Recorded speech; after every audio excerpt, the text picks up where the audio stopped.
मैं जैसे ही कोर्ट से बाहर निकली और किसी टैक्सी का इंतजार करने लगी कि तभी अचानक एक काले रंग की गाड़ी मेरे सामने से गुजरी और उसमें से एक कागज मेरे ऊपर जोर से आकर लगा और दूसरी तरफ गिर गया। वो गाड़ी आगे बढ़ गई। पहले तो मुझे बहुत अजीब लगा। मैंने सोचा कि शायद किसी की शरारत है, इसीलिए मैंने उस कागज पर कोई ध्यान नहीं दिया। लेकिन तभी कुछ दूर आगे बढ़कर वो गाड़ी वापस रुकी और उसमें से एक आदमी उतरा जिसने काले रंग का मास्क अपने चेहरे पर चढ़ाया हुआ था। उसने मुझे अपनी उंगली से इशारा किया कि मैं उस कागज को उठाऊं। ये देखकर मेरी भौंहें चढ़ गईं। वो गाड़ी आगे बढ़ गई और मैंने तुरंत उस कागज को उठाकर पढ़ना शुरू किया। उसमें लिखा था कि अगर तुम पीछे नहीं हटी तो तुम्हें और तुम्हारे परिवार को बहुत भारी नुकसान उठाना पड़ सकता है। इसलिए अपनी गवाही वापस ले लो, इसी में तुम्हारी भलाई है। मैंने पढ़ते ही उस कागज को वापस से गुड़ी मुड़ी किया और जमीन पर फेंक दिया और सोचा, कौन सा नुकसान, कैसा परिवार जिनके बारे में ये मैसेज लिखा है। क्यों भला परिवार के नाम पर है ही कौन मेरा, जिसकी मैं कोई परवाह करूं। मैं इस धमकी पर ज्यादा कोई खास ध्यान नहीं देती और जब देखा कि टैक्सी वहां नहीं आ रही है तो मैं खुद ब खुद पैदल चलकर आगे की तरफ जाने लगी कि तभी जैसे ही रोड क्रॉस करके मैं टैक्सी स्टैंड की तरफ बढ़ी, अचानक एक तेज रफ्तार गाड़ी ने मुझे जोरदार टक्कर दे मारी। वो पल कैसा था, इसे शब्दों में बयां करना बहुत ही मुश्किल है। दर्द भी हो रहा था, डर भी लग रहा था और एक पल में ही ऐसा लगा जैसे मेरा पूरा अतीत आंखों के सामने किसी फिल्म की तरह घूम गया हो। बिना 2 सेकंड गवाए मैं धड़ाम से वापस जमीन पर जा नीचे गिरी, जिसकी वजह से मुझे बहुत तेज दर्द उठा। अचानक मेरी आंखें धुंधलाने लगीं, लेकिन जब आंखें बंद हो रही थीं, तो मैंने देखा कि लोगों की भीड़ मेरी तरफ एक-एक करके आगे बढ़ रही थी और फिर बस अंधेरा छा गया। मुझे नहीं पता कि ये सब अचानक से क्या हुआ, कैसे हुआ और जब मैं बेहोश हो गई, तो किसने मेरे साथ क्या किया। लेकिन फिर अचानक मेरी आंखें धीरे-धीरे खुली और मेरे सामने एक बड़ा ही खूबसूरत सा कमरा मुझे दिखाई दिया। तभी मेरी नज़र अचानक मेरे बगल में बैठे हुए एक शख्स पर पड़ी। मैं उसे देखकर बहुत बुरी तरह से डर गई। कुछ सेकंड में ही मेरे दिमाग में एक साथ बहुत सारे ख्याल मेरे ऊपर टूट पड़े कि मेरे साथ जो घटना हुई है वो उन लोगों ने ही की है जिन्होंने मुझे धमकी दी थी और ये जो इंसान बैठा हुआ है ये शायद उनमें से ही कोई एक है। इसी वजह से मैं उसे देखकर बुरी तरह से घबराने लगी और खुद को पीछे हटाने लगी। लेकिन ये क्या, मेरे पैर बिल्कुल काम ही नहीं कर रहे थे। मुझे अचानक इस तरह से हड़बड़ाया हुआ देखकर वो आदमी मुझे शांत रहने के लिए कहने लगा। उसने मुझसे कहा कि आप मुझसे डरो नहीं और बिल्कुल फिक्र मत करो। आप इस वक्त एक सुरक्षित जगह पर हैं। मेरे चेहरे पर आई परेशानी को वो बहुत अच्छी तरह से समझ गया। इसलिए बिना मेरे पूछे ही उसने मुझसे कहा कि दरअसल आपका बहुत गंभीर एक्सीडेंट हुआ था, जिस वजह से आपके पैरों में फिलहाल गहरी चोटें आ गई हैं और आप कुछ दिनों तक चल फिर नहीं पाएंगी। डॉक्टर ने आपको पूरी तरह से आराम करने के लिए कहा है। मैंने धीरे से अपनी जुबान खोली और बोली, तो क्या आप ही मुझे। मेरी बात इससे पहले कि पूरी होती वो आदमी कहने लगा, हाँ, आपको हॉस्पिटल में मैं ही लेकर गया था, लेकिन आपको हॉस्पिटल में एडमिट करके रखना खतरे से खाली नहीं था, इसलिए मैं आपको अपने घर लेकर आ गया। उसकी ये बात सुनकर मैं एक बार फिर से हैरान रह गई कि इस अनजान आदमी को भला ये कैसे पता कि मेरी जान खतरे में थी। ये कौन है? ये सोचते ही मैं एक बार फिर से डर गई। मुझे लगने लगा कि जरूर ये मुझसे झूठ बोल रहा है और अपनी पहचान मुझसे छुपा रहा है। मैं हैरत और डर के मारे सन्न रह गई थी और इससे पहले कि अपने लिए कुछ भी करती कि तभी अचानक कमरे में जो इंसान दाखिल हुआ उसे देखकर मेरी हैरानी 100 गुना ज्यादा हो गई, क्योंकि वो और कोई नहीं बल्कि मेरा नाम रचना है। मेरी कहानी की दास्तान कुछ ऐसी है कि कभी-कभी जब मैं अपने अतीत के पन्नों को खुद ही बैठकर पलटती हूँ तो रोना भी आता है और हंसी भी कि क्या भगवान किसी की किस्मत इस तरह से भी लिख सकता है। मैं जब तकरीबन 1 साल की थी तभी मेरी माँ का एक बीमारी से देहांत हो गया था। इसके बाद मेरी परवरिश मेरी दादी ने करनी शुरू की, लेकिन माँ के मरने के कुछ महीनों बाद ही पिताजी ने दूसरी शादी कर ली और वो मेरी देखभाल करने के नाम पर मेरे लिए सौतेली माँ ले आए। पहले तो दादी को इस बात पर कोई आपत्ति नहीं हुई, क्योंकि वो खुद भी चाहती थीं कि उनके बेटे को एक जीवन संगिनी और उनकी पोती को एक अच्छी माँ मिल जाए। लेकिन जैसे-जैसे मेरी सौतेली माँ का असली रंग उनके सामने आता गया, उन्हें इस बात पर बहुत अफ़सोस हुआ कि उन्होंने अपने बेटे की दूसरी शादी करवाकर बहुत बड़ी गलती कर दी। क्योंकि वो जो दूसरी औरत घर में लाई गई थी, वो ना सिर्फ़ मेरी ज़िम्मेदारियों से हाथ धोकर बैठी थी, बल्कि उसने मेरी दादी का जीना भी बहुत मुश्किल कर दिया था। वो आए दिन किसी न किसी बात पर दादी से झगड़ा करती रहती थी, जिस वजह से घर की सारी सुकून शांति पूरी तरह से तबाह हो गई थी। और पापा, वो तो ऐसे थे कि नई माँ से बहुत डरते थे। उनके सामने जुबान खोलने से भी अब उनके हाथ पैर कांपते थे।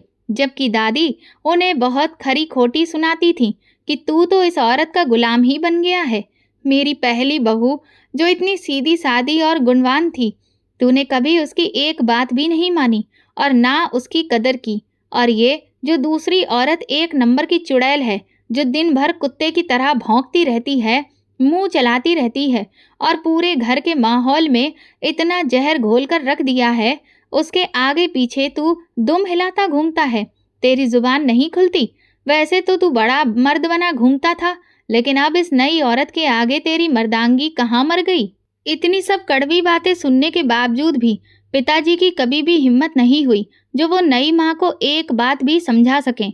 और अगर कभी कुछ कहते भी तो उनके आगे लगभग गिड़गिड़ा रहे होते कि वो थोड़ा सा एडजस्टमेंट कर लें ताकि घर में शांति बनी रहे। लेकिन नई माँ को ये सब बर्दाश्त नहीं था। वो घर पर सिर्फ अपना हुक्म चलाना चाहती थी और इसीलिए वो दादी को भी दबा कर रखना चाहती थी, ताकि उन्हें ये गलत फहमी बिल्कुल भी ना हो कि इस घर में अब उनका राज कायम रह गया है। और इधर दूसरी तरफ मैं थी, रचना, जो इतनी छोटी और नासमझ थी, जिसे इस बात का कभी एहसास ही नहीं हुआ कि उसकी अपनी सगी माँ तो कब की इस दुनिया को छोड़कर जा चुकी है और ये जो औरत सामने उसे दिख रही है, ये उसकी सगी माँ नहीं है। और इसीलिए मैं कई बार अपने नन्हे नन्हे कदमों से चलकर नई माँ के पास चली जाती और उन्हें मम्मी मम्मी कहकर पुकारती और उनकी गोद में चढ़ने की कोशिश करती। लेकिन वो हर बार मुझे धक्का दे देती, मुझे दुत्कार देती कि मैं उसे माँ कहकर ना पुकारूं। मैं उसकी बेटी नहीं हूँ। छोटी सी उम्र में मुझे सगे और सौतेले इस सब के बारे में कुछ खास पता नहीं था और इसीलिए हर बार धक्का मिलने के बावजूद भी मैं मुड़कर वापस उनके पास पहुंच जाती थी। लेकिन जैसे जैसे मैं बड़ी होती गई, दादी ने मुझे बहुत अच्छे से समझा दिया कि वो औरत मेरी असली माँ नहीं है और इसीलिए मैं उससे किसी भी तरह के प्यार और नरमी की कोई उम्मीद ना रखूं। बचपन में मुझे जो भी प्यार मिला वो सिर्फ और सिर्फ मेरी दादी की वजह से ही मिला, वरना सौतेली माँ के आते ही मेरा सब कुछ भी सौतेला हो गया था। कई बार मुझे ये समझ नहीं आता था कि भला इस सब में मेरी गलती क्या है, लेकिन फिर भी मैं चुप रहती थी और हर वक्त किसी न किसी सोच में डूबी रहती थी। जब भी मुझे डांट पड़ती तो मैं दादी के आंचल में खुद को छुपा लेती। फिर कुछ समय के बाद मेरी छोटी बहन इस दुनिया में आ गई। मैं उसे देखकर बहुत खुश होती और हर वक्त उसके आसपास ही रहने की कोशिश करती। लेकिन मेरी सौतेली माँ जब भी मैं अपनी छोटी बहन के पास खेलने जाती तो मुझे वहां से भगा देती।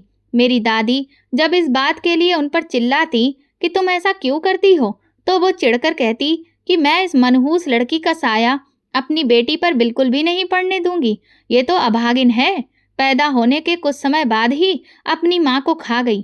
क्या पता इसका बुरा साया मेरी बेटी की जिंदगी पर भी कहीं ग्रहण ना लगा दे। दादी उनसे कहती कि तुम हमेशा जहर ही क्यों उगलती रहती हो। भला एक छोटी सी बच्ची का इस सब में क्या कसूर है। जिंदगी और मौत तो भगवान के हाथ में होती है और फिर वो तो तुम्हारी बेटी को अपनी बहन मानकर ही उसके पास खेलने आती है। लेकिन ये सारी बातें मेरी सौतेली माँ को समझ नहीं आती थीं और वो मुझे हमेशा मेरी छोटी बहन से दूर रखने की कोशिश करती। और फिर कुछ समय के बाद वो वक्त आया जब मेरा उस घर में जो एकमात्र सहारा था वो भी छिन गया। वो थी मेरी दादी। उनका भी देहांत हो गया। मुझे आज भी वो दिन याद है जब उनकी सांस एक एक करके कम हो रही थी उन्हें अपने मरने के दुख से ज़्यादा इस बात का दुख हो रहा था कि वो मुझे इस जालिम दुनिया में अकेला छोड़कर जा रही हैं। वो लगातार रोते हुए बार-बार मेरे बाप से कह रही थीं कि कम से कम मेरे जाने के बाद तू अपना फ़र्ज़ निभाना और इस बच्ची के लिए थोड़ा प्यार अपने दिल में रखना, इस पर जुल्म मत होने देना। उस वक़्त भी मुझे कुछ समझ नहीं आ रहा था कि दादी ये सब क्या कह रही हैं, क्यों कह रही हैं? लेकिन बस वो शब्द हमेशा के लिए मेरे मन के किसी कोने में छप गए थे और फिर दादी मुझे छोड़कर चली गईं और बस उनके जाते ही जैसे सौतेली माँ के तो पंख लग गए थे। वो किसी आज़ाद परिंदे की तरह खुशियाँ मना रही थीं, जैसे कि सालों से किसी कैद में हो। दादी का मरना मेरे लिए बहुत ही दुख भरी बात थी, लेकिन मुझे अंदाज़ा भी नहीं था कि उनके जाते ही मेरी ज़िंदगी पूरी तरह से पलट जाएगी। अब तो सौतेली माँ ने घर के सारे काम का बोझ मेरे कंधों पर ही डाल दिया था। उन्हें ज़रा भी शर्म नहीं आती थी कि मैं जो इतनी छोटी हूँ, इन कामों को कैसे करूँगी, क्योंकि घर के काम तो कई बार मुझे समझ में ही नहीं आते थे। लेकिन सौतेली माँ को इन सब बातों से कोई फ़र्क नहीं पड़ता था। कई बार किचन में खाना बनाते हुए मैं जल जाती थी, कट जाती थी, लेकिन वहाँ कोई नहीं था जो मेरे दुख दर्द से वास्ता रखता। हालाँकि 1-2 बार पापा ने सौतेली माँ को समझाने की कोशिश की, लेकिन उन्होंने पापा को बुरी तरह से झंझोड़ कर रख दिया। इसके बाद पापा ने दोबारा मेरे पक्ष में बोलने की हिम्मत ही नहीं की। वो बस चुप्पी साधे खाली आंखों से मुझे देखते रहते थे और मैं भी आंखों में आंसू भरकर मदद की उम्मीद लगाए पापा को देखती, लेकिन वो कुछ भी नहीं करते।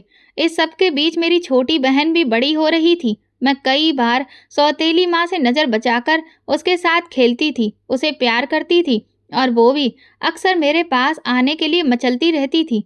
लेकिन सौतेली माँ कभी भी हम दोनों बहनों को आपस में ज़्यादा समय नहीं बिताने देती थी। फिर जब वो समय आया, जब मेरी बहन इतनी बड़ी हो गई कि अब उसे स्कूल भेजा जाए, तो पापा ने इच्छा जाहिर की कि वो हम दोनों बहनों को भी स्कूल भेजेंगे। लेकिन इस बात पर भी सौतेली माँ ने घर में कलेश खड़ा कर दिया, जिस वजह से मैं सिर्फ घर की होकर रह गई और छोटी बहन स्कूल चली गई। इन सब चीज़ों को मोहल्ले वालों ने भी नोटिस किया था और लोग दबे मुंह ही सही, लेकिन मेरे माँ बाप को कड़वी कड़वी बातें सुना देते थे, जिनका थोड़ा बहुत असर पापा पर तो पड़ता था। लेकिन सौतेली माँ, वो तो बिल्कुल चिकना घड़ा थी। वो इतनी बेशरम थी कि उसे किसी भी बात का कोई फर्क नहीं था। लेकिन जब एक दिन पापा के एक दोस्त घर आए और उन्होंने मेरी हालत देखी, तो उन्हें बहुत अफसोस हुआ और तब उन्होंने पापा को उनकी जिम्मेदारियों का एहसास दिलाया और कहा कि कम से कम भगवान से तो डरो। तुम्हारी आंखों के सामने तुम्हारी बेटी इतनी बुरी जिंदगी जी रही है और तुम कुछ भी नहीं कर रहे।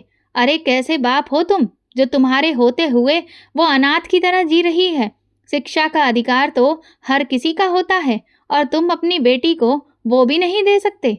उनके जाने के बाद पापा में इतना बदलाव हुआ कि उसी दिन उन्होंने हिम्मत जुटाकर सौतेली माँ के सामने ये ऐलान किया कि वो मुझे भी पढ़ने के लिए स्कूल भेजेंगे।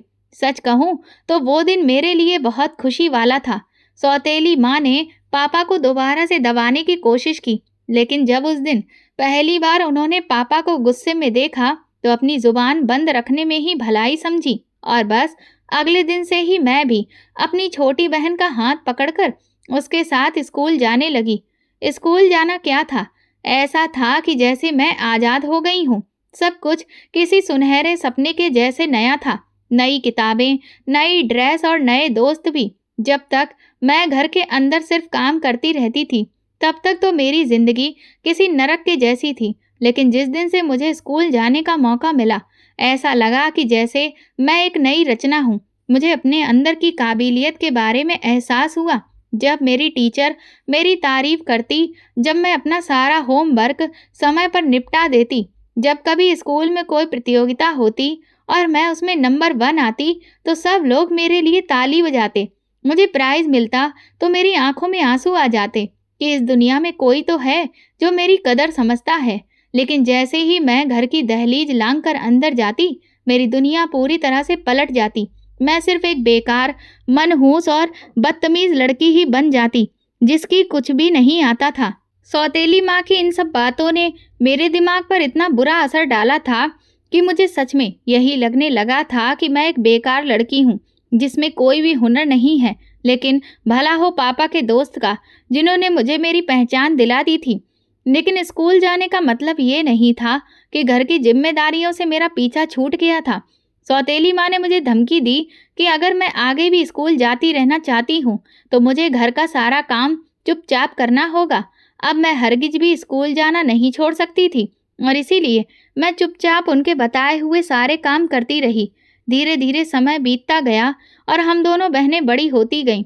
सौतेली माँ मेरी छोटी बहन को मेरे खिलाफ भड़काने में कोई कसर नहीं छोड़ती थी, लेकिन मेरी बहन उनकी सारी बातें एक कान से सुनती और दूसरे कान से निकाल देती थी। उस घर में अगर कोई मुझसे सच में प्यार करता था, तो वो सिर्फ मेरी बहन सीमा ही थी। जब हम दोनों बहनों ने अपनी जवानी की दहलीज पर कदम रखा, तो हमारे अंदर नए नए शौक पैदा होने लगे, जैसे मेकअप करना, अच्छे कपड़े पहनना, तरह तरह की हेयर स्टाइल्स बनाना। सौतेली माँ के पास ना तो पैसे की कमी थी और ना सुविधाओं की, इसलिए छोटी बहन को तो मेकअप करने और नए कपड़े खरीदने का मौका मिल जाता था, लेकिन मैं अपनी इन सारी ख्वाहिशों को दबाकर ही रह जाती थी। पर मेरी छोटी बहन को ये सब बातें समझ आती थीं, इसलिए वो कई बार छुपकर मुझे मेकअप का सामान पकड़ा देती थी। और जब कभी हम अपनी किसी सहेली की जन्मदिन की पार्टी में जाते, जहाँ जाने के लिए अक्सर मेरी सौतेली माँ मुझे तो मना कर देती थी, पर छोटी बहन की जिद करने पर कि वो उधर से अकेले कैसे आएगी, उसे रात को बहुत रात हो जाएगी, अकेले आने में डर लगता है, ऐसे तरह तरह के बहानों की वजह से सौतेली माँ मजबूरन मुझे भी बॉडीगार्ड के तौर पर ही सही, लेकिन उसके साथ जाने की इजाज़त दे देती थी। और मेरी बहन अपनी कोई अच्छी सी ड्रेस अपने बैग में डालकर मेरे लिए लेकर जाती थी, और जब मैं वहाँ हमारी सहेली के घर पहुँचती, तो वो ड्रेस चेंज कर लेती थी।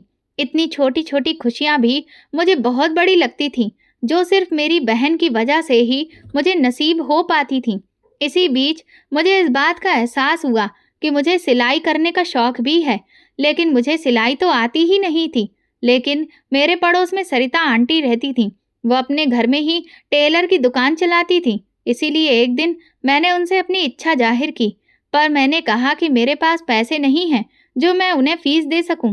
उन्होंने प्यार से एक माँ की तरह मेरे सर पर हाथ फेर कर कहा, बेटी, तुम एक बिन माँ की बच्ची हो, और तुम्हें अगर मैं कोई हुनर सिखा दूंगी, तो ये मेरे लिए बहुत ही खुशकिस्मती की बात होगी। और फिर अगर तुमने सिलाई अच्छे से सीख ली, तो तुम मेरी दुकान पर ही काम करने लगोगी। इससे मुझे भी सहारा मिल जाएगा और तुम्हें भी रोजगार। ये सुनकर तो मेरी खुशी का ठिकाना ही नहीं रहा था। मैंने तो सोचा ही नहीं था कि मैं अपने दम पर भी पैसे कमा सकती हूँ। सरिता आंटी का इतना प्यार देखकर मैं मन में सोचने लगी कि एक मेरे सगे घर वाले हैं, जिन्हें मेरे लिए जरा सी भी हमदर्दी नहीं है, और एक बाहर वाले, जिनसे मेरा खून का कोई रिश्ता भी नहीं, लेकिन उनके दिल में मेरे लिए कितनी हमदर्दी है। अगर खून के रिश्ते ही रिश्ते होते हैं, तो ऐसे रिश्ते तो बेकार ही हैं, जिनके दिल में आपके लिए जरा सी भी जगह ना हो। मेरी जिंदगी एक ऐसा उदाहरण थी, जिसमें कभी भी मेरे अपने मेरे काम नहीं आए, सिवाय मेरी छोटी बहन को छोड़कर। मेरी जिंदगी के सबसे ज़रूरी फैसले जिन्होंने मुझे पहचान दी, वो हमेशा किसी न किसी अनजान इंसान की वजह से ही हो पाए। मैं सरिता आंटी के पास सिलाई सीखने जा रही हूँ, ये बात मैंने सीमा को बता दी, और उसने भी घर में झूठ बोल दिया कि मेरी क्लास के बच्चों को 2 घंटे स्कूल में एक्स्ट्रा क्लास दी जा रही है, इसलिए मैं 2 घंटे लेट से आऊँगी। क्योंकि सीमा ने ये बात कही थी, तो इसीलिए सौतेली माँ ने बिना कोई शक किए यकीन कर लिया, और इस तरह से लगभग 2 महीने तक हमारा ये झूठ चलता रहा। मुझे क्योंकि सिलाई का शौक था, इस वजह से मैं बहुत जल्दी ही सारी चीज़ें सीख गई, जिसे देखकर सरिता आंटी मेरी तारीफ करती नहीं थकती थीं। लेकिन एक दिन मेरी चोरी पकड़ी गई। सौतेली माँ ने मुझे सरिता आंटी के पास सिलाई सीखते हुए देख लिया, और बस उन्होंने तुरंत ही मुझे बालों से पकड़कर इतना मारा कि सारा मोहल्ला इकट्ठा हो गया। सरिता आंटी ने बीच बचाव करने की बहुत कोशिश की, तो सौतेली माँ ने उन्हें भी बहुत बुरी बुरी बातें सुनाई कि वो मुझे बिगाड़ रही हैं, मुझे बदचलनी के रास्ते पर धकेल रही हैं। आज मैं झूठ बोलकर उनके पास यहाँ दुकान में बैठी हूँ, कल लड़कों के साथ गुलछर्रे उड़ा रही होंगी, और एक दिन तो घर से ही भाग जाऊंगी। ये सब सुनकर मैं और सरिता आंटी दोनों ही हैरान रह गए। वो गुस्से में आकर कहने लगी, तुम्हारे जैसी डायन औरत के मुंह लगना ही बेकार है। तुझे शर्म नहीं आती? अपनी लड़की के लिए ऐसी बकवास बातें करते हुए। अरे, तुम तो ये सब कहकर खुद ही उसे बदनाम कर रही हो। लेकिन देख लेना, तुम जो जुल्म आज इस बिन माँ की बच्ची पर कर रही हो ना, इसकी सजा भी तुम्हें एक दिन ज़रूर मिलेगी। सौतेली माँ ने सरिता आंटी का हाथ झटक कर कहा, बड़ी आई, मुझे सही और गलत का पाठ सिखाने वाली। पहले खुद का घर संभाल, बाद में मुझे बताना।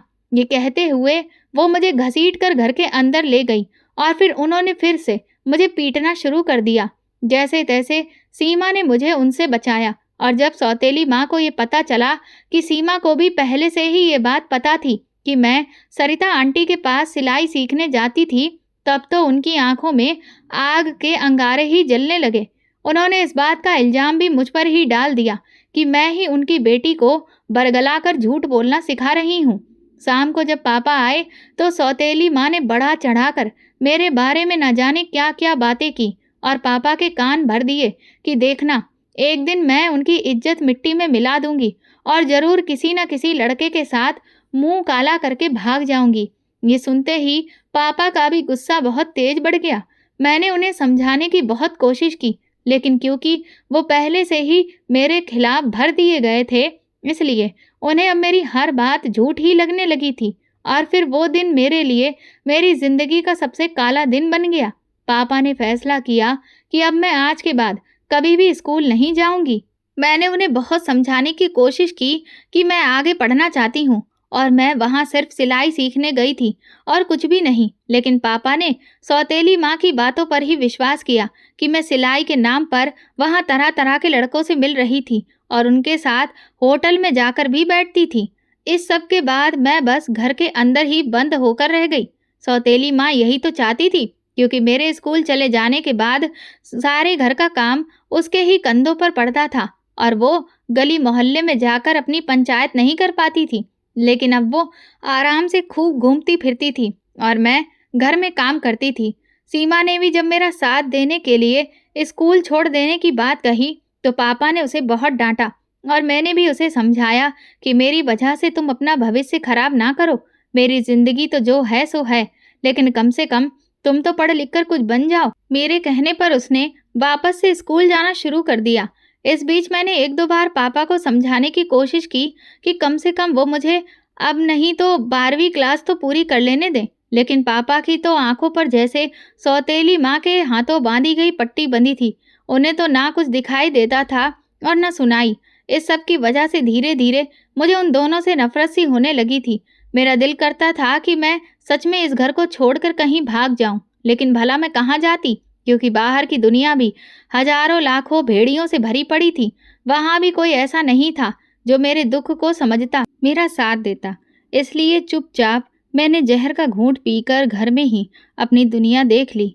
धीरे धीरे समय बीता और हम दोनों बहनें इतनी बड़ी हो गईं कि अब रिश्तेदारों में हमारी शादी करने की बातें होने लगीं। हालांकि मैं बड़ी थी तो मेरी शादी पहले होनी चाहिए थी। इसीलिए पापा ने एक दो बार जब सौतेली माँ से मेरे लिए लड़का देखने का जिक्र किया तो उन्होंने साफ इनकार कर दिया कि हमारे पास इतना पैसा नहीं है कि हम 2 लड़कियों की शादी कर सकें। इसलिए चुपचाप सीमा के लिए एक अच्छे घर का लड़का देखो। मेरा बाप हमेशा की तरह खामोश हो गया और उसने वही किया जो उसे बोला गया था। मैं जो अब तक ये सोच रही थी कि शायद शादी हो जाने के बाद इस दर्द भरी जिंदगी से मुझे छुटकारा मिल जाएगा, मेरा अपना पति होगा, अपना घर होगा, वो सपना भी सौतेली माँ ने तोड़कर चकनाचूर कर दिया था। मुझे समझ नहीं आ रहा था कि क्या सच में सिर्फ पैसों की कमी की वजह से सौतेली माँ मेरी शादी नहीं करना चाहती। लेकिन इसका जवाब मुझे अगले दिन ही मिल गया, जब वो अपनी बहन से खूब हंस हंस कर बातें कर रही थी और अपनी चालबाजी पर बहुत गर्व करते हुए बता रही थी कि मैंने किस तरह से इस अनाथ की शादी रुकवा दी। सौतेली माँ कहने लगी, अरे, इस मनहूस की शादी हो गई तो मेरे घर का काम कौन करेगा? इसे तो मैं पूरी जिंदगी इसी घर में बिठाकर रखूंगी। फ्री की नौकरानी को भला कौन अपने हाथ से जाने देगा? ये सुनते ही मेरे होश उड़ गए। मैं सोच भी नहीं सकती थी कि ये औरत नीचता की हद को भी पार कर जाएगी, लेकिन भला मैं इसमें क्या कर सकती थी? अपने बाप को भी सच बताने का कोई फायदा नहीं था, क्योंकि वो तो पहले से ही मेरे लिए बिल्कुल बेकार हो चुका था। इसके बाद सीमा को देखने के लिए लड़के वाले आने लगे, लेकिन हर बार उन्हें इस बात की भनक होती कि सीमा की एक बड़ी बहन भी है, और वो लोग कहकर मुझे सामने बुलवाते। क्योंकि मैं सीमा से ज़्यादा सुंदर थी, इसलिए वो मुझे ही पसंद करते। इस वजह से सौतेली माँ के मन में मेरे खिलाफ नफरत बढ़ती चली गई। जब भी लड़के वाले मुझे पसंद करके जाते, तो सौतेली माँ मुझ पर बेल्ट डंडों की बरसात करती, और मेरा बाप एक गूंगा बहरा पुतला बनकर चुपचाप देखता रहता। अगर इस घर में कोई मुझे बचाने वाला था, तो वो सिर्फ सीमा ही थी। वो कई बार कहती कि माँ, इस सब में दीदी की क्या गलती है? नियम तो यही कहता है ना कि छोटी बहन से पहले बड़ी बहन की शादी होनी चाहिए। लेकिन आप इतनी बेशरम हैं कि आपको किसी की परवाह ही नहीं। सीमा ने जब मेरा साथ दिया, तो सौतेली माँ ने उसके भी गाल पर थप्पड़ जड़ दिया। बेचारी सीमा मेरी वजह से मार खाती थी। और फिर वो दिन आया जब मुझ पर जुल्म की सारी हदें पार हो गईं। एक दिन फिर से लड़के वाले आए, और जब उन्होंने मुझे ही पसंद किया, तो मैं अंदर ही अंदर कांप गई और डर कर किचन में पूड़ियाँ सेंकने लगी, ये सोच कर कि अभी बस मेरी सौतेली माँ आती ही होगी मुझे पीटने के लिए। और तभी वो सच में आ गई। मेरे हाथ पैर कांपने लगे। उन्होंने मुझे अपनी तरफ घुमाया और बोली, तुझे तो बड़ी खुशी होती होगी ना कि हर कोई तेरी खूबसूरती का कायल हुआ बैठा है। कोई भी मेरी बेटी को पसंद नहीं करता, बस सबको तू ही नजर आ रही है। लेकिन आज के बाद ऐसा कुछ नहीं होगा। इससे पहले कि मुझे कुछ भी समझ में आता, अचानक से सौतेली माँ ने कढ़ाई का खौलता हुआ तेल चमचे में लिया और मेरे ऊपर उड़ेल दिया। लेकिन तभी मैं भी शायद समझ गई थी, इसीलिए दूसरी तरफ झुक गई, जिस वजह से मेरा आधा चेहरा गर्दन के पास ही झुलस पाया। मैं दर्द से तड़पने लगी और चीखने चिल्लाने लगी। मेरा बाप और सीमा दौड़ते हुए किचन में आए, तो मेरी हालत देखकर बेहाल हो गए। उस दिन मेरा बाप सौतेली माँ पर चिल्लाने लगा कि तुमने तो जुल्म करने की सारी हदें ही पार कर दी। लेकिन उस औरत को अपने किए पर 1% भी पछतावा नहीं था। वो लोग तुरंत ही मुझे लेकर अस्पताल गए। वहां पर थोड़ी बहुत मेरी मरहम पट्टी हुई, कुछ दवा दी गई, लेकिन अब जो जलने के निशान मेरे चेहरे पर पड़ गए थे, उनका मिटना तो अब समय पर निर्भर करता था। मुझे लगा था कि शायद मेरा इलाज लंबे समय तक जारी रहेगा, तो मेरा चेहरा फिर से ठीक हो जाएगा। लेकिन उस औरत ने मेरा इलाज ही बंद करवा दिया। मैं हर रोज जब भी सुबह उठकर अपना चेहरा देखती, तो आंखें आंसुओं से भर जाती और खुद से नफरत होती। अब मैं भगवान से हाथ जोड़कर प्रार्थना करती कि वो मेरी जान ले ले, क्योंकि अब मुझ में इतना सब कुछ सहने की क्षमता नहीं बची है। लेकिन शायद जैसे मेरे बाप की तरह भगवान भी बहरे हो गए थे। उन्हें मेरी पुकार सुनाई ही नहीं देती थी। मैं तो हर रोज घुट घुट कर जी रही थी। किसी भी इंसान का चेहरा उसकी पहचान होता है, उसका आत्मविश्वास होता है। अगर आपका चेहरा बिगाड़ दिया जाए, तो आपका आत्मविश्वास भी चकनाचूर हो जाता है। और मेरे साथ भी अब वही हुआ था। मैं धीरे धीरे तनाव का शिकार होने लगी थी। मेरी बहन भी मेरी ये हालत देखकर हर वक्त परेशान रहती थी। वो कई बार सौतेली माँ से इस बात पर झगड़ा करती कि वो मेरा इलाज क्यों नहीं करवा रही, लेकिन उस औरत के कान पर तो जूं ही नहीं रेंगती थी।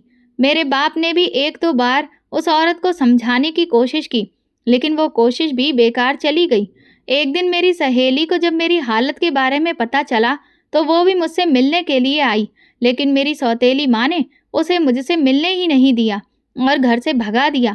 उस दिन मेरा गुस्सा अपनी हद पार कर चुका था। मैंने उसी रात फैसला कर लिया कि अब मैं ऐसे नरकीय घर में बिल्कुल नहीं रहूंगी और यहाँ से भाग जाऊंगी। अपने लिए कुछ करूंगी। इस घर में रहकर भी कौन सा मैं सुरक्षित हूँ? और जब मेरा अपना बाप ही मेरे बारे में नहीं सोच रहा, तो फिर मैं उसकी इज्जत के बारे में क्यों कुछ सोचूं? बस अगर मुझे बुरा लग रहा था, तो सिर्फ अपनी बहन से अलग होने का। लेकिन मैं अब मजबूर थी, क्योंकि मेरी वजह से कई बार उसे भी मार पिटाई खानी पड़ती थी।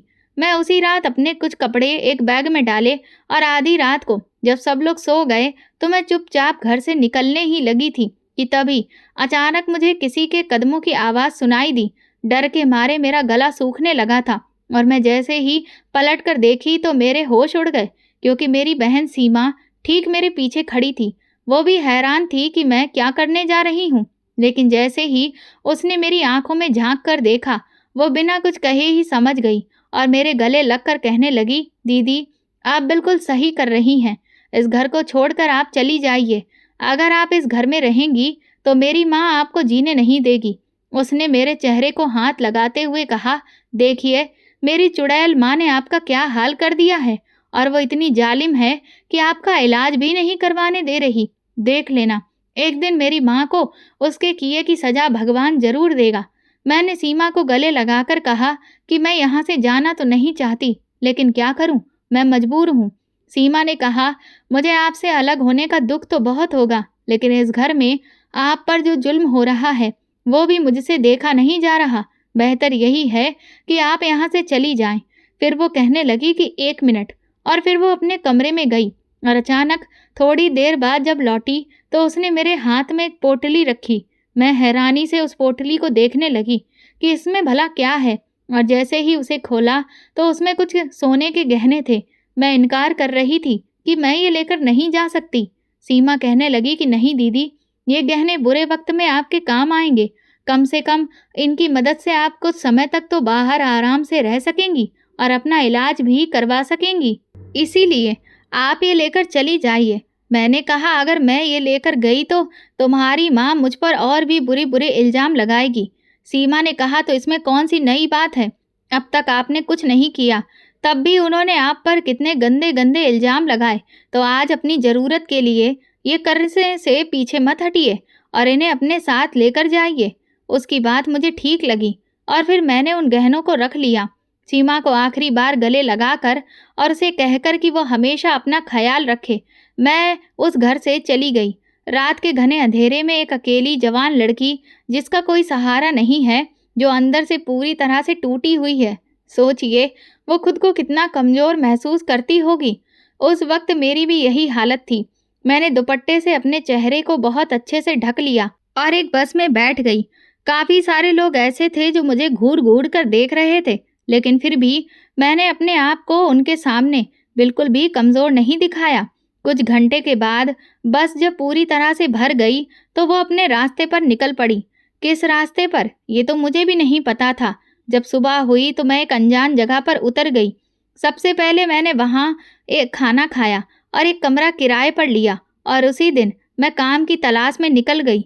लेकिन कहीं मेरे जले हुए चेहरे की वजह से, तो कहीं मेरी कम पढ़ाई की वजह से कोई भी मुझे काम देने के लिए तैयार नहीं था। कई दिन मैंने इसी तरह से काम की तलाश में भटक कर गुजारे, पर मैं अब पूरी तरह से टूट चुकी थी। मेरे मन में कई बार ख्याल आया कि मैं अपनी जान ही ले लूं, लेकिन वो करने की भी मैं हिम्मत नहीं जुटा पा रही थी। एक दिन जब मैं इसी तरह काम ढूंढकर और निराश होकर अपने कमरे पर वापस लौट रही थी, तो मैंने एक छोटी बच्ची को रस्सी पर चलते हुए कुछ करतब दिखाते हुए देखा। वो अपनी जान हथेली पर रखकर तमाशा दिखा रही थी, और इसी वक्त मेरे दिमाग में विचार आया कि ये भी तो उसका हुनर है।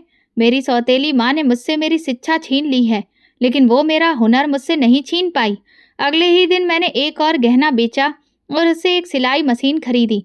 कुछ पैम्पलेट छपवाए, जिन्हें मैंने जगह जगह जाकर खुद से बांटा और चिपकाया, और बाजार के टेलरों से कुछ काम करके लोगों के कपड़ों को सिलना शुरू किया। शुरू में तो बहुत कम ग्राहक आए, लेकिन फिर धीरे धीरे मेरी मेहनत रंग लाई और लोगों को मेरे सिले हुए कपड़े बहुत पसंद आने लगे। इसी बीच मैंने एक महंगे हॉस्पिटल में जाकर पता किया कि अगर मैं अपने चेहरे की सर्जरी कराऊं तो उसमें कितना खर्चा आएगा। लेकिन उस खर्च को सुनकर तो मेरी सांसें ही अटक गईं, क्योंकि वो लाखों में था और फिलहाल तो मेरे पास इतने पैसे नहीं थे। मुझे किसी भी तरह से इतने पैसे जुटाकर अपना इलाज कराना ही था। लेकिन अगर मैं इसी तरह से सिर्फ लोगों के कपड़े सिलने का काम करती रही तो ना जाने कितने साल मुझे लाखों रुपए इकट्ठा करने में लग जाते। मुझे कुछ भी समझ में नहीं आ रहा था कि अब मैं क्या करूं। उस दिन मैं इसी सोच में डूबी हुई हैरान परेशान बैठी हुई थी कि तभी एक लड़की मेरे पास आई। उसने मुझे अपने मोबाइल में एक तस्वीर दिखाते हुए कहा कि क्या आप मुझे इस तरह की ड्रेस सिलकर दे सकती हैं। मैंने उस ड्रेस को अच्छे से देखा और हाँ बोल दिया। वो बहुत खुश हो गई। इससे पहले कि मैं उसे दाम बताती, उसने खुद ही कहा कि मैं आपको इस ड्रेस को सिलने के पूरे 5,000 दूंगी। 5,000 रुपये सुनकर तो मेरी आंखें हैरत से फैल गईं। मैंने उससे कहा कि लेकिन तुम इस ड्रेस के लिए मुझे इतने पैसे क्यों दे रही हो? तो वो कहने लगी कि ये ड्रेस एक बहुत बड़े डिज़ाइनर की डिज़ाइन की हुई है जो लाखों में बिक रही है, लेकिन अगर आप ये ड्रेस मुझे सिलकर दे देती हैं तो 5,000 रुपये तो आपके बनते ही हैं।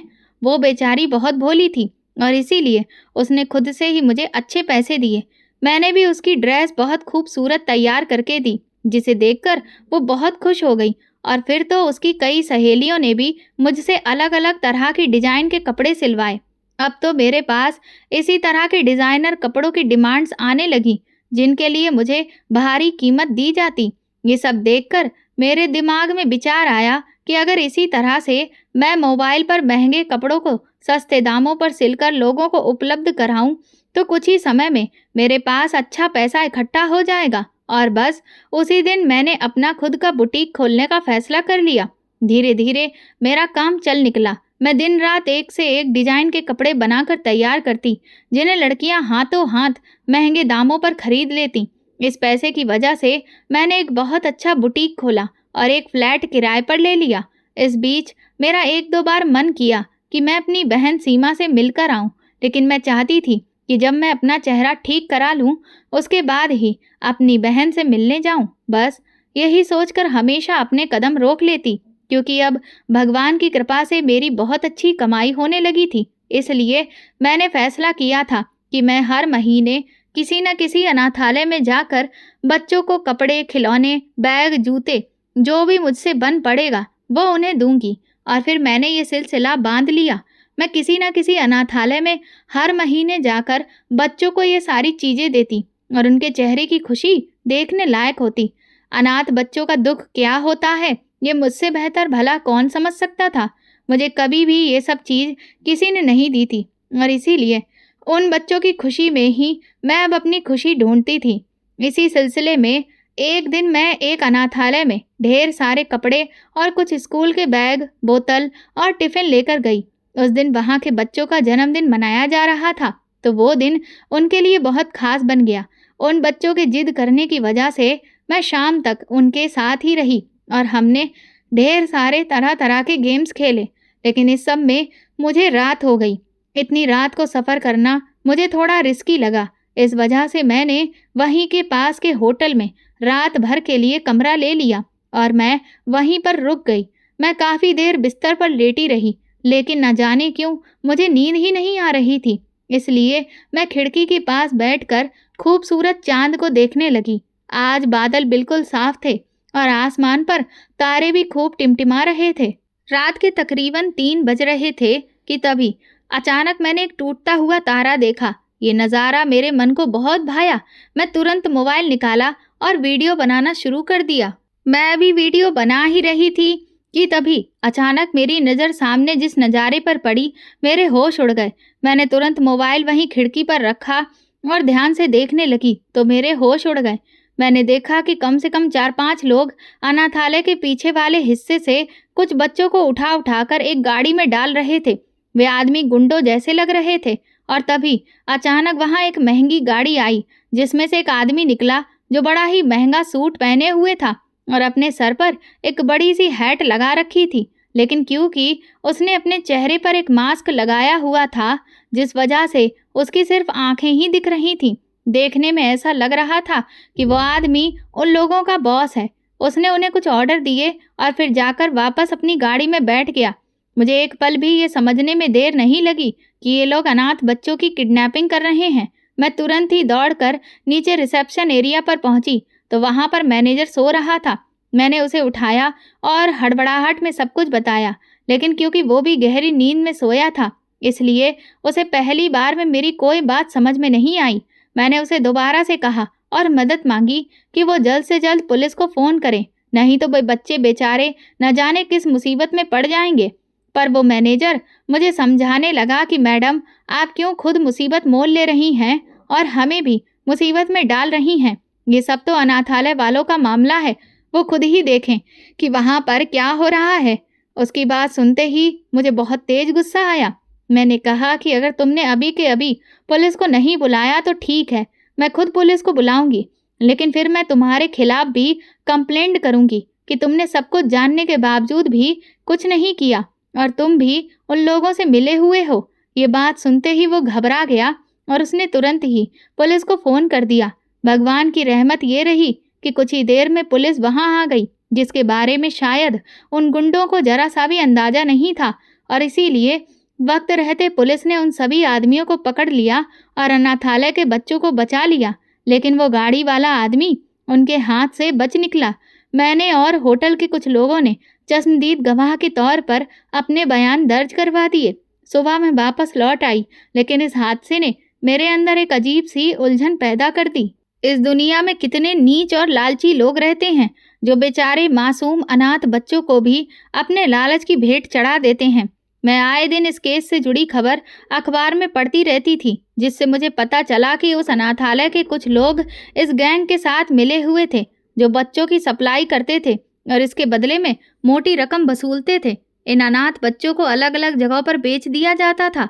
कहीं पर इन्हें भीख मंगवाने के लिए इस्तेमाल किया जाता था, और जो अनाथ लड़कियां होती थीं उन्हें जिस्म फरोशी के धंधे पर बिठा दिया जाता था, और जो बच्चे इन्हें अपने काम के किसी भी तरह से नहीं लगते थे उनके तो अंग ही निकाल कर बेच दिए जाते थे, और उन बच्चों को बेरहमी से मौत के घाट उतार दिया जाता था। इतनी बेरहमी पढ़ने के बाद तो मेरा कलेजा दर्द से फटने लगा। मैं हर दिन भगवान से प्रार्थना करती कि इन कमीनों को सख्त से सख्त सजा हो, लेकिन दुख मुझे इस बात का था कि उनका मुखिया उस दिन पुलिस के हाथ से बच निकला था। इधर काफी दिन बीत गए और फिर एक दिन जब सुबह मैंने अखबार खोला तो मेरी हैरत की इंतहा नहीं रही। उस खबर को पढ़कर मेरे अंदर गुस्सा भड़क उठा। दरअसल उसमें लिखा था कि एक एक करके इस केस के जितने भी गवाह थे सब पलट गए और उन लोगों के खिलाफ कोई सबूत भी नहीं मिला। सारे सीसीटीवी कैमरे भी होटल के आगे वाले पोर्शन में लगे हुए थे, और ये अनाथालय का पीछे का हिस्सा था जहां कोई कैमरा नहीं था जिसमें कुछ भी रिकॉर्ड हो पाता, जिस वजह से उन लोगों के खिलाफ कोई भी सबूत या गवाह नहीं था जिसके आधार पर यह साबित हो सके कि वे ऐसा कोई काम कर रहे थे। मैं जानती थी कि ये सब क्यों हो रहा है, क्योंकि हमारे यहाँ की कानून व्यवस्था कैसी है ये किसी से छुपी नहीं है। आपके पास सिर्फ पैसे होने चाहिए, गुनाह छुपाने के लिए तो कानून के रखवाले खुद ही जोर शोर से लग जाएंगे, लेकिन मैं ऐसा नहीं होने दे सकती थी। इन लोगों को क्या लगता है कि उन अनाथ बच्चों का कोई नहीं है, तो क्या कोई उनके साथ कुछ भी करेगा? नहीं, बिल्कुल भी नहीं। मेरे अंदर गुस्से की आग भड़क उठी थी और इसीलिए मैं अगले दिन ही कोर्ट पहुंच गई और जज साहब के सामने मैंने अपनी गवाही दी कि उस रात सब कुछ मैंने अपनी आंखों से ही देखा था और किस तरह से वहां पर इनका मालिक भी आया हुआ था, लेकिन क्योंकि उसने मास्क लगाया हुआ था इस वजह से उसका चेहरा नहीं दिखा। अपोजिट वकील ने मेरे बयान को झूठा साबित करने में कोई कसर नहीं छोड़ी, लेकिन फिर उस मौके पर मैंने एक ऐसा सबूत पेश किया जिसे कोई चाहकर भी झूठा साबित नहीं कर सकता था। मैंने अपने फ़ोन से एक वीडियो चलाकर अदालत में मौजूद सभी लोगों को दिखाया। दरअसल उस दिन जब मैं टूटे हुए तारे को रिकॉर्ड कर रही थी तो मैंने वीडियो चलता हुआ ही फ़ोन नीचे खिड़की से सटाकर रख दिया था और उसमें सामने अनाथ बच्चों के साथ जो भी घटना हो रही थी वो पूरी की पूरी रिकॉर्ड हो गई थी। उस वक्त तो मैंने इस बात पर ध्यान नहीं दिया था, लेकिन कुछ समय बाद जब मैं अपनी तस्वीरें देखने के लिए गैलरी में गई तो अचानक मेरी नज़र उस वीडियो पर पड़ी और तब मुझे पता चला कि मेरे पास तो एक पक्का सबूत है। वो वीडियो देखने के बाद सब कुछ साफ हो गया और अदालत ने उन लोगों को उनके किए की सज़ा सुना दी और साथ ही पुलिस को यह ऑर्डर दे दिया कि इनका जो मुखिया है उसे जल्द से जल्द ढूंढा जाए, उसकी पहचान की जाए और गिरफ्तार किया जाए। उसी के बाद मेरे साथ ये घटना हुई। उन लोगों ने खिसिया कर मेरा एक्सीडेंट कर दिया और जब मुझे होश आया तो मैंने उस शख्स को अपने सामने बैठा पाया तो मैं बहुत डर गई। मुझे लग रहा था कि ये उनमें से ही कोई है जो मुझे नुकसान पहुंचाएगा, लेकिन तभी अचानक कमरे में एक हवलदार आया और उसने आते ही सामने बैठे हुए शख्स को सैल्यूट किया तो मेरे होश उड़ गए। मैं हैरत से उसे देखने लगी तो उस शख्स ने मुस्कुराकर मेरी तरफ देखा और कहा, हैरान होने की ज़रूरत नहीं है, मेरा नाम अनुराग है, मैं इस जिले का एसपी हूँ और तुम इस वक्त पूरी तरह से सुरक्षित हाथों में हो। ये सुनते ही मेरी जान में जान वापस आई। वो कहने लगे कि तुमने इस मामले में जो बहादुरी दिखाई है वो अच्छे अच्छे लोग नहीं दिखा पाते और मुझे बहुत गर्व है कि आज भी दुनिया में तुम्हारे जैसे लोग हैं जो अपनी जान दूसरों की खातिर दांव पर लगा देते हैं, वो भी अनाथ बच्चों के लिए जिनके बारे में कोई नहीं सोचता। कुछ दिन तक मैं अनुराग के साथ ही रही। उन्होंने मेरा बहुत ख्याल रखा और मेरी देखभाल के लिए एक नर्स को भी रख दिया। जब मैं पूरी तरह से चलने फिरने में ठीक हो गई तो मैंने उनसे घर जाने की इच्छा जाहिर की, लेकिन अनुराग ने कहा कि तुम्हारी जान पर खतरा अभी भी टला नहीं है। वो लोग तुम्हें दोबारा नुकसान पहुंचा सकते हैं, इसलिए बेहतर यही होगा कि तुम यहीं पर रहो। मैं वैसे भी अकेला रहता हूँ, तुम्हारे होने से कम मुझे भी अकेलापन नहीं लगेगा। लेकिन मुझे न जाने क्यों वहां पर इस तरह रहना अच्छा नहीं लग रहा था, इसलिए मैंने जिद की और मैं वापस अपने फ्लैट पर आ गई। अनुराग के घर में मैंने जो भी पल उनके साथ बिताए थे, वो न जाने क्यों अब मुझे रह रहकर बहुत याद आते रहते थे। लेकिन मैंने अपने दिल को समझाया कि कहाँ वो और कहाँ मैं, मेरा और उनका कोई मेल ही नहीं है, और इसीलिए मैंने अपने काम पर दोबारा फोकस करना शुरू कर दिया। लेकिन एक दिन जब मैं बाजार से अपने बुटीक का कुछ सामान लेकर वापस आ रही थी, तभी एक सुनसान सड़क पर मुझे दो गुंडों ने घेर लिया और वे मुझे धमकाने लगे कि मैं अपनी गवाही वापस ले लूं। उस वीडियो को तो वे लोग झूठा साबित कर ही देंगे। मैंने जैसे ही इनकार किया तो उन्होंने मुझ पर हॉकी से हमला कर दिया। ये देखते ही मेरी रूह कांप गई और डर के मारे मैंने अपनी आंखें बंद कर लीं। लेकिन तभी मैंने देखा कि मुझे तो कोई चोट लगी ही नहीं। जैसे ही मैंने आंखें खोली तो मैं दंग रह गई, क्योंकि उस हॉकी के मेरे सर पर पड़ने से पहले ही अनुराग ने उसे रोक रखा था। तुरंत ही पुलिस वालों ने उन दोनों गुंडों को गिरफ्तार कर लिया। अनुराग को अपने सामने देखकर मेरी जान में जान आई। उन्होंने मुझे गाड़ी में बिठाया और अपने घर लेकर आ गए। वो मुझ पर नाराज होने लगे कि मैंने तुमसे कहा था ना कि तुम्हारी जान को खतरा है, लेकिन तुम अब किसी की सुनती ही नहीं हो। वो तो अच्छा हुआ कि मैं लगातार तुम पर नजर बनाए हुए था और इसीलिए सही समय पर आज पहुंच गया। अगर मैं आज वहां नहीं पहुंचता तो ना जाने क्या हो जाता। मैंने अनुराग को धन्यवाद कहा, लेकिन मैंने कहा कि मैं इस तरह से आपके घर पर नहीं रह सकती। अनुराग थोड़ा चिढ़कर बोले, तो बताओ फिर तुम किस तरह से रह सकती हो? वो तरीका मुझे भी बता दो, मैं वही करने के लिए तैयार हूँ। मैं भी थोड़ा गुस्से में झल्लाकर बोली कि आप समझते क्यों नहीं हैं? छोटे बच्चों की तरह जिद कर रहे हैं। आप एक मर्द हैं और मैं एक जवान औरत। बिना किसी रिश्ते के हम एक ही छत के नीचे भला कैसे रह सकते हैं? दुनिया वाले क्या कहेंगे?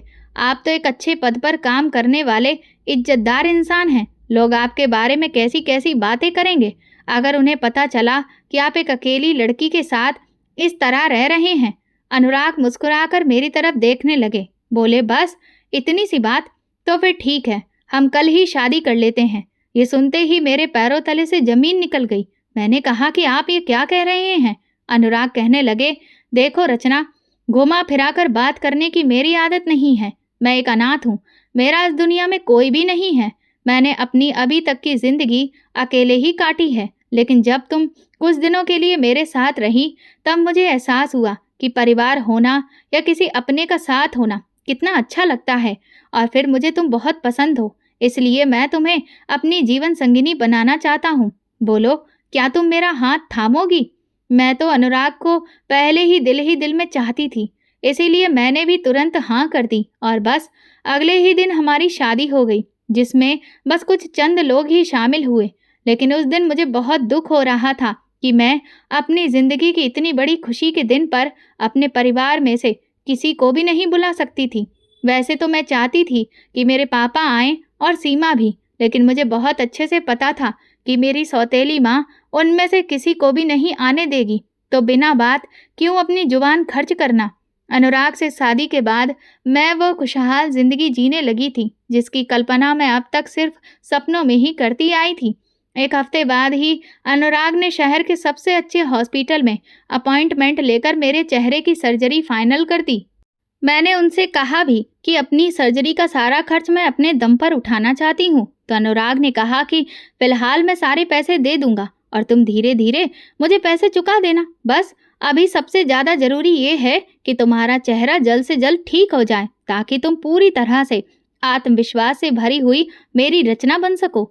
उनका प्यार देखकर मुझे लगने लगा कि शायद मैं इतनी भी बदकिस्मत नहीं हूँ जितना मैं आज तक सोचती आई थी। ऑपरेशन के बाद जब मैंने पहली बार अपना चेहरा आईने में देखा तो मेरी खुशी का ठिकाना नहीं था। भगवान ने मुझे एक साथ इतनी सारी खुशियां दे दी थी कि मुझे डर लगने लगा कि कहीं इन खुशियों को किसी की नज़र ना लग जाए, क्योंकि मेरा चेहरा अब तो पहले से भी कई ज़्यादा खूबसूरत लगने लगा था।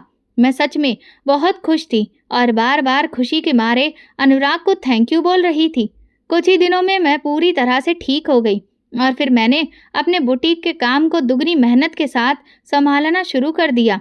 कुछ महीनों बाद अनुराग का ट्रांसफ़र उसी जगह पर हो गया जहां मेरे पापा का घर था। अपने शहर वापस पहुंचकर न जाने क्यों बार बार मेरे दिल में सीमा से मिलने की हसरत जागने लगी थी, लेकिन मैं ज़बरदस्ती खुद को रोक रही थी। मैंने अपना बुटीक भी नए सिरे से वहां पर शुरू कर दिया।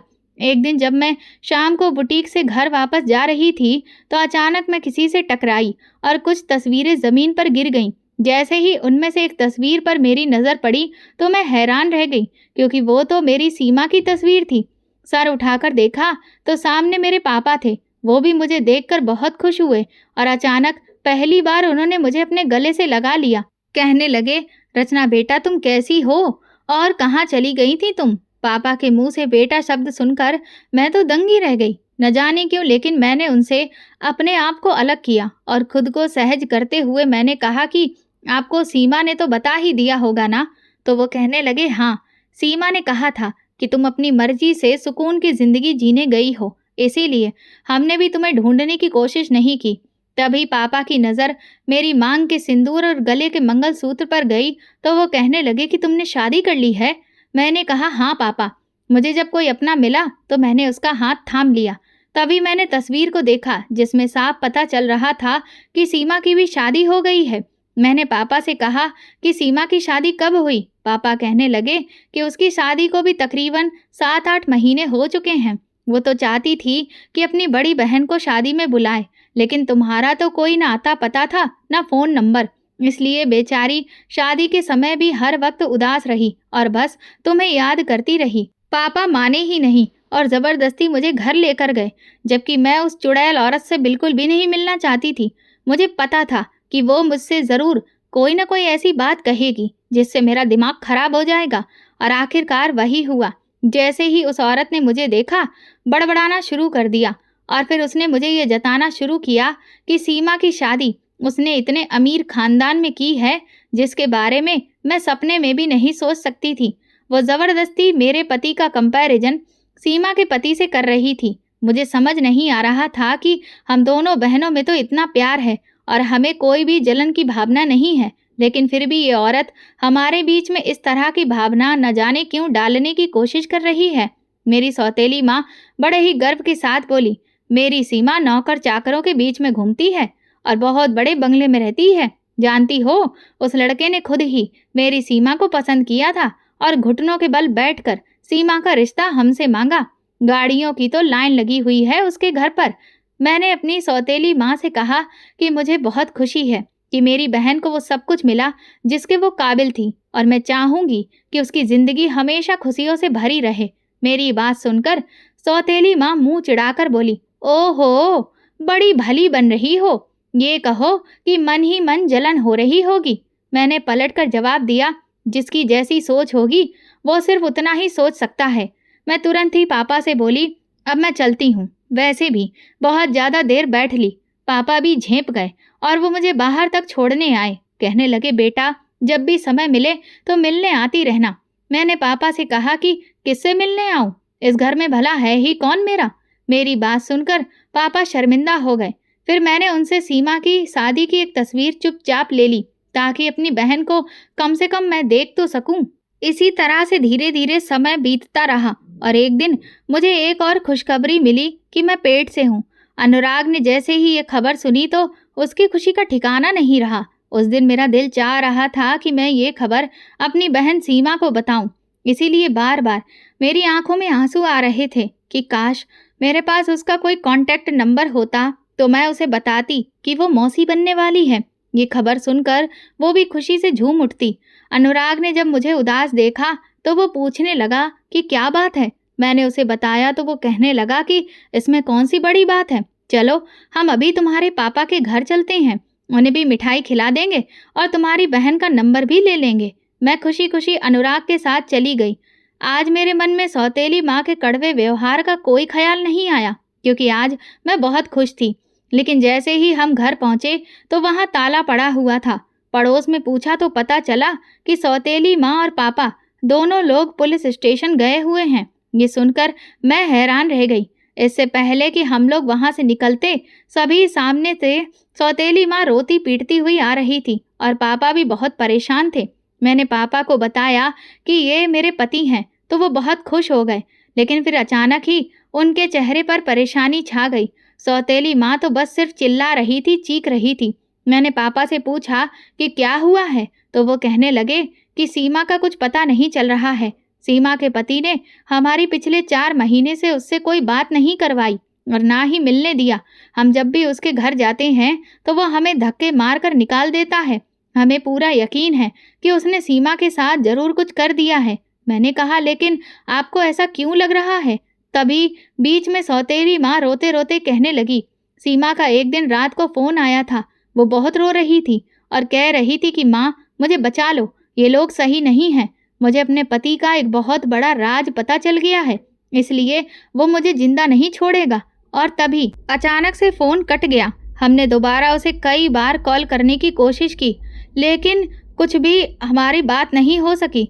पिछले 1 महीने से पुलिस स्टेशन के चक्कर भी काट रहे हैं, लेकिन हमारी कोई सुनवाई नहीं हो रही है, क्योंकि वो लोग बहुत पैसे वाले हैं और उन्होंने पुलिस को पैसे खिला दिए हैं।